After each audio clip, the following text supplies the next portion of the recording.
A forecast in a few minutes there, Mark. All right, Jeff, thanks. So our top story now today is in Iowa. A winter storm isn't expected to make a big impact until after caucus results are turned in. The time for campaigning there is almost over now, and tonight people in Iowa will kick off the presidential nominating process with those caucuses. So with that in mind, let's go live now to Iowa. And that's where Dr. Jason Johnson is. Jason, thanks for joining us. This is it. I mean, what do you think? Who wins Iowa on the Republican side and on the Democratic side? Well, if I were a gambling man, which I am not, but if I were a gambling man, everyone on the ground seems to think that Ted Cruz has the best on-the-ground team.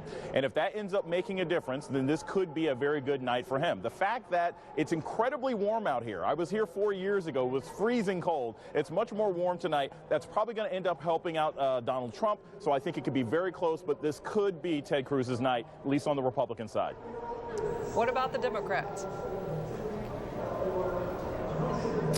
For the Democrats, I think it's up in the air. I've talked to a lot of people who are working with the Clinton campaign. They feel confident. The Sanders campaign feels confident. The only person who doesn't feel confident is Martin O'Malley. That's not surprising.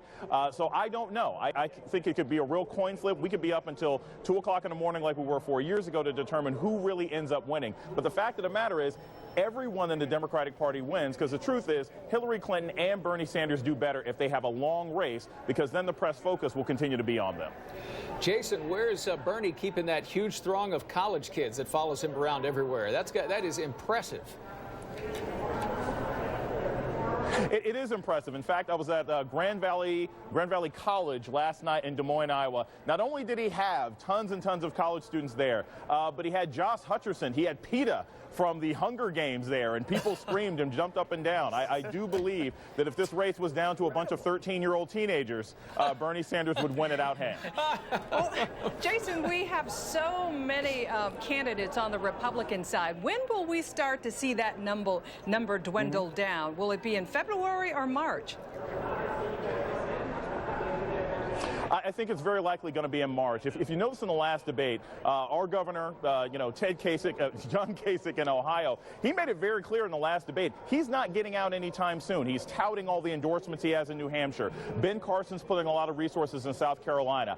I don't think anyone except for maybe the undercard candidates will be gone after tonight. I think we're probably going to have at least a good 6 or 7 who will continue all the way till Super Tuesday. Dr. Jason Johnson, live in Iowa. Having some fun out there. So far, so good. Thanks for taking the time with us. We appreciate it.